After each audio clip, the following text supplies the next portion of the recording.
Welcome everyone to another episode of The Third Take. My name is Taha. I'm Lubaba. And Lubaba, I think you should get us started.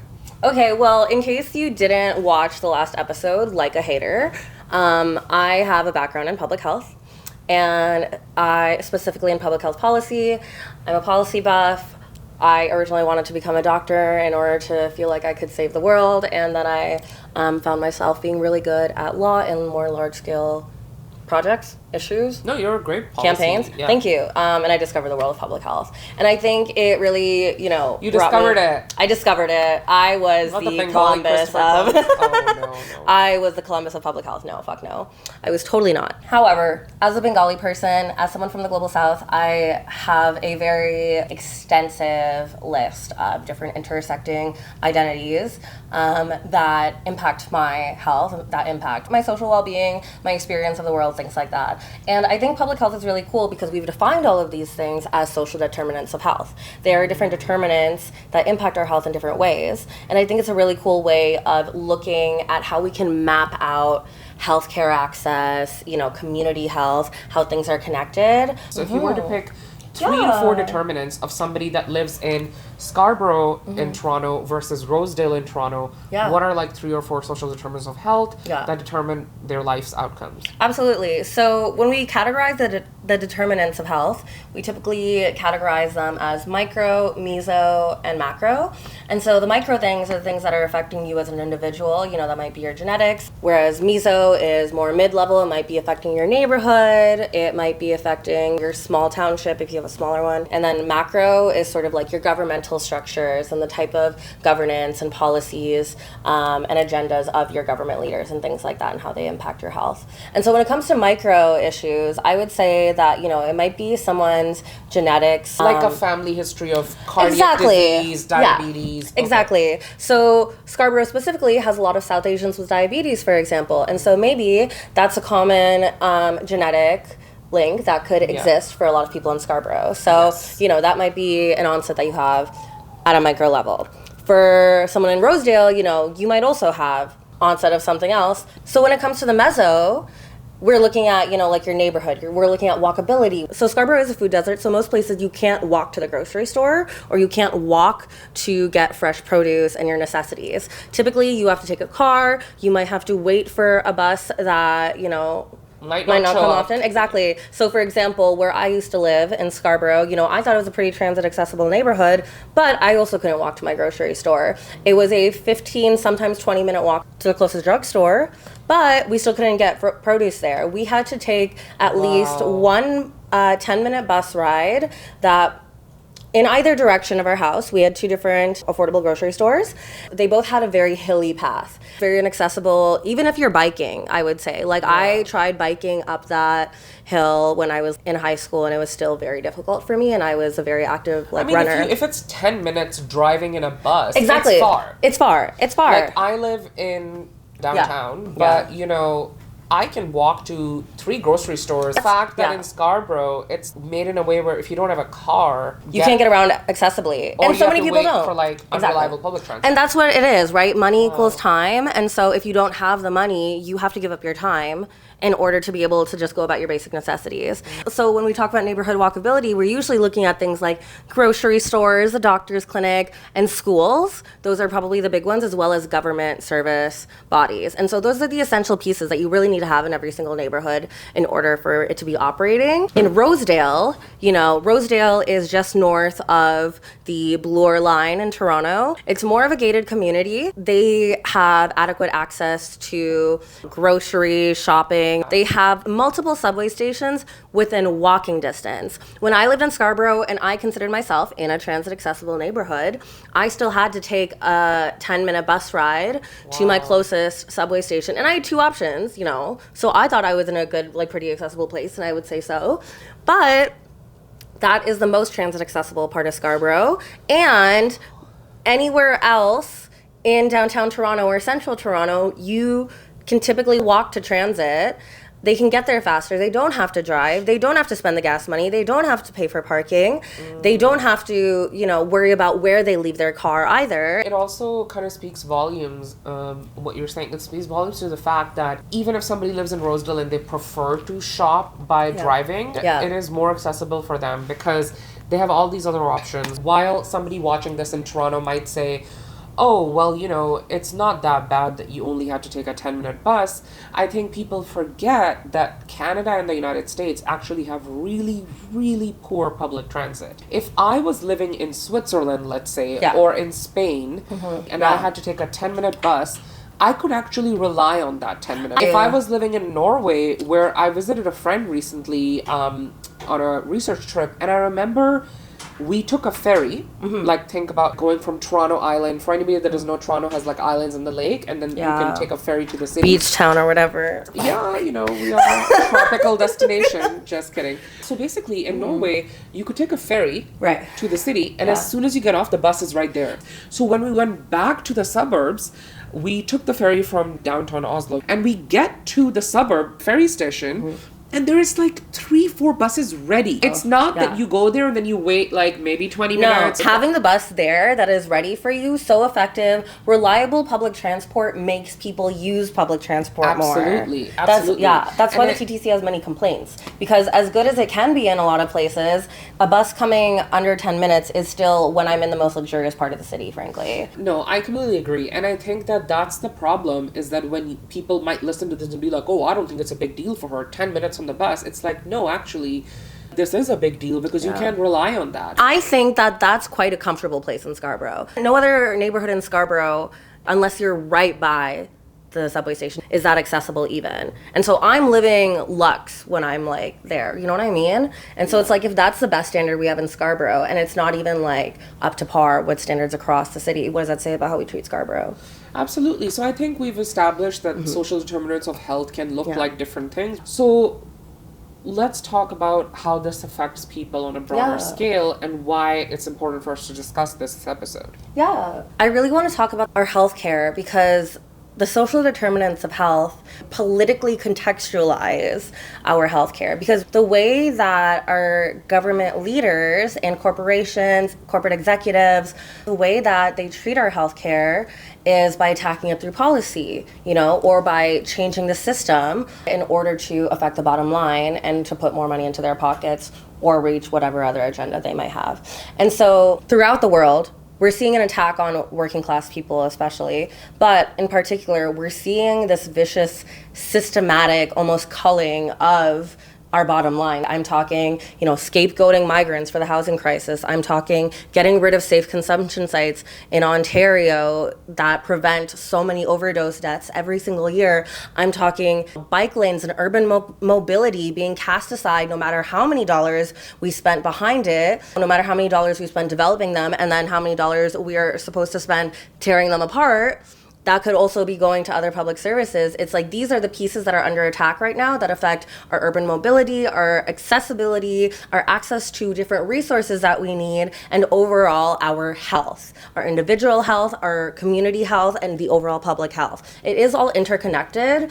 It's just that different pieces are going to place different weights on each other at different times, right? That's the relationship. Absolutely. And I think one of the things I really want to bring up here, because you mentioned bike lanes. So most of the research actually is indicating, and this is not just conducted by people that love bike lanes, this is conducted by multiple researchers who have interviewed shopkeepers and shop owners on Bloor Street. And everybody has said that ever since the bike lanes were put in, there have been more customers, and traffic data has actually shown that traffic has not gotten worse because of bike lanes. It's actually gotten better, because the only way, as I was listening to somebody describe this recently, the only way to ensure that there's less cars on the road, the only way to ensure that there's less traffic in the road is to have alternatives to driving. Exactly. And I see this all the time on Bloor Street. I see older women, younger kids, families biking around, they're grabbing a taco, and then they're grabbing a coffee, they're going. Picking up your kid after school from childcare. And honestly, there's people that will say, oh, well, Canada's a really cold country. Dude, so is Finland, so is Norway, so is Denmark. Everybody works with it. We need to cut the excuses and actually look at how can we make our population healthier. I know I could be healthier. I have been walking more now, and I feel so lucky to live in a city where I can walk very easily. People forget that when that's not accessible and you're just surrounded by tons of cars and houses and big box sidewalks, not accessible transit. Why would people walk? Why would they? You're also less connected to your community that way. 100%. Like there's literal geographical barrier separating you from community also. You know, I lived on Bloor Street for a while, and I would go out of my house, take my like less than 5-minute walk to get a coffee, for example, and I might run into friends. And I might not do anything else social that day, but that's my community interaction. I'm friends with my barista. I'm friends with, you know, someone like the people that work at that cafes I like to work at. And that is my community. Those are the people that look out for me. Those are the people that, you know, keep me safe. You actually became friends with a lot of your neighbors when you lived there because it was so walkable. Cars still were there and there was no problem. I feel the same about where I live, right? Where I'm actually able to speak to people more often because they're like with their kids riding a bike outside, they're walking their dogs. Exactly. And you can't really, like, I've been to some of the suburban parts of Greater Toronto area, and it's honestly like really reckless driving, really fast driving. Nobody's worried about pedestrians. And I think if people actually were able to access that transit, it would really help our social determinants of health as a society. Yeah, absolutely. So what is next that you want to touch I do want to come back to the point of bringing up bike lanes, because the issue here is that, you know, even if we take out the bike lanes and we put in, you know, another lane for cars, it's not going to reduce the time that it takes for cars to move through the downtown core. Like, studies have shown that it's only, if at all, it's only going to buy a few seconds per driver in downtown Toronto. So if we need to move people into other forms of transit, a bike takes up a fraction of the amount of space as a car. And so if these are also single occupancy vehicles, then we need to reduce how many single occupancy vehicles are on the road. If bikes are doing that at a higher speed and people are also getting around faster and more affordably in the city, then why would we not, you know, have more bike lanes? And specifically because the lanes themselves are important because they keep bikers alive. Because the issue of not having bike lanes, especially not having, you know, raised or more protected bike lanes, is that an entire 3,000 to 5,000 pound vehicle just tapping a biker could easily lose them a limb or like fracture a limb, right?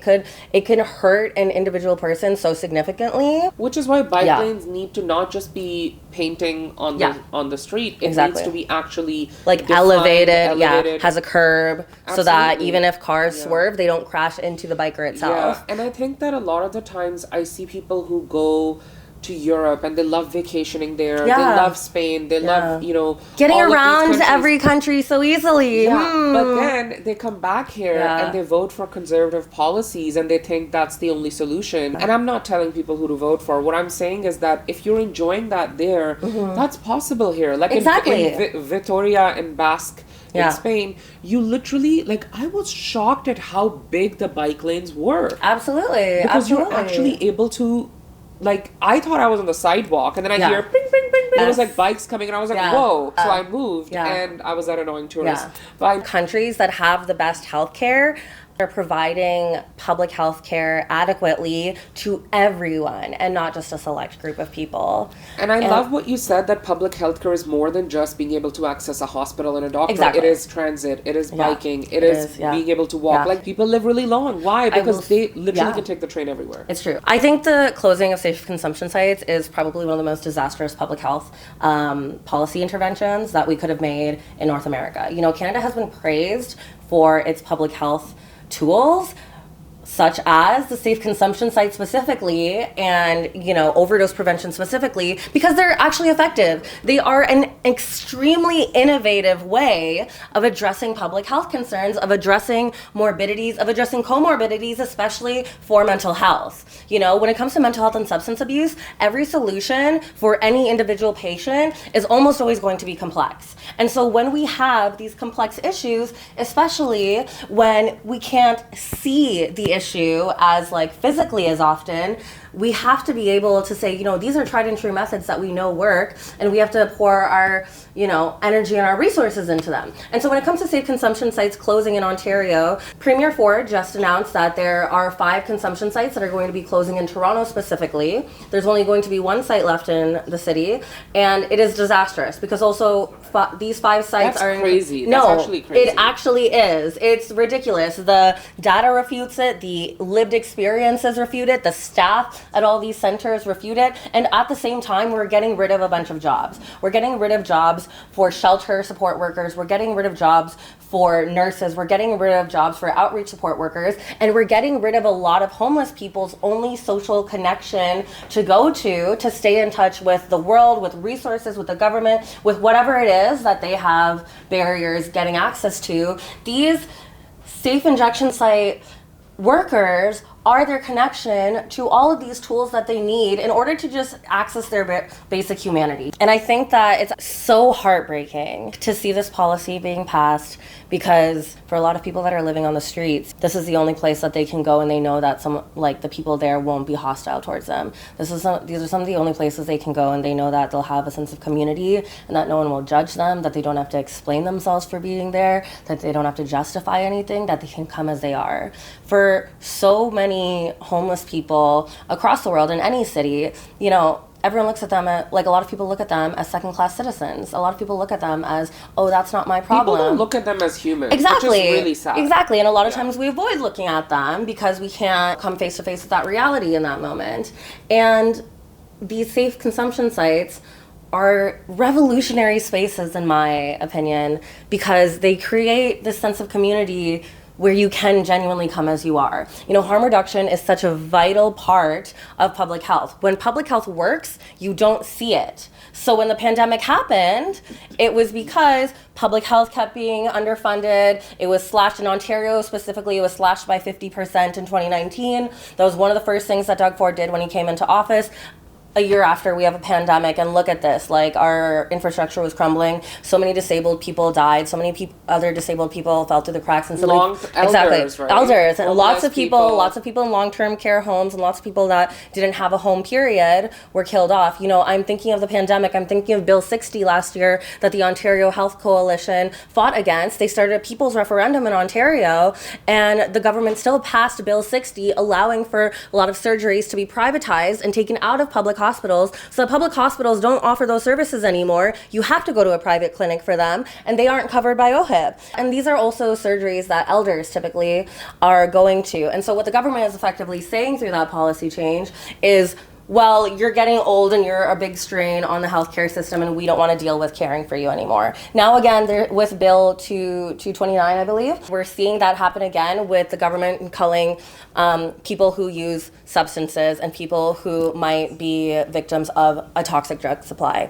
And so it's really important that we make these connections as policy buffs, as urban planners, change makers, as researchers, as revolutionaries, whatever it may be. It's important that we see the connection to our health directly, and that we don't let go of those pieces that are so important when we are tackling larger ideas. So I think it's really important that we recognize exactly what the impacts of this are. The points that you've brought up are so incredible. You definitely are a public health policy genius, and I think that we really need these conversations to happen in Canada as well, because we look at the US a lot from here, from up north, and we say what's wrong there, but we also need to understand unions, working class people, healthcare workers. We've fought for certain rights in Canada, like universal healthcare, like our public education system, which we are seeing being eroded in front of our eyes. And I think that right now, what you mentioned about safe consumption sites, I think people sometimes forget, because obviously, people think of them as we're just incentivizing people to do drugs. And that's not what safe consumption sites are. Yeah. And maybe if you are interested, comment, and we'll be happy to provide you with more, points and references about this. Yes, there are critiques of safe consumption sites. And if people were able to go access proper rehabilitation programs, yes. But my friends, as Lubaba said, when we underfund healthcare, we are actually not investing in those things. And what politicians like Premier Ford what he's doing is he's distracting us from the bigger issues, from the fact that Eglinton 9 hasn't opened, healthcare is being underfunded, by saying, let's get rid of bike lanes so people can drive, let's build a tunnel, and then also let's close safe consumption sites. And I think this is so insidious, and I think people of Ontario, we're better than this. We are. We are not stupid. And I really want us to give Premier Ford a message by either emailing his office or calling his office and letting him know that we're watching this. And Premier Ford, you're also an Ontarian. Yeah. Like, when we say we want healthcare to be invested in properly and you distract us by closing consumption sites, or when we say we want better transit and you distract us by saying, oh, let's get rid of bike lanes, let's build another highway, please think about your own grandkids that are also going to live in this province. It's true. And your wealth is not guaranteed. It's actually not, babe. So you might think that you're living in this really luxe life, but you have to realize that everything that happens in your community affects you. Yeah. And we saw what happened in the United States with Luigi Mangione, and when people are pushed to a certain extent, there are sometimes things that happen that are not pleasant. No. And we do not want that to be our reality here. Yeah. And we are not advocating for that. Yeah. So that's what I would say. I mean, bringing it all back, we need it's to important. We need to focus on prevention rather than reaction. And in the end, it's going to be more cost effective anyways. It is. We need to take care of each other while we can before we don't have the option to anymore. All right, friends, thank you so much for tuning in. Please follow us on Instagram. It's at the Third Take Pod. And like and subscribe. Like and subscribe. We are so annoying influencers.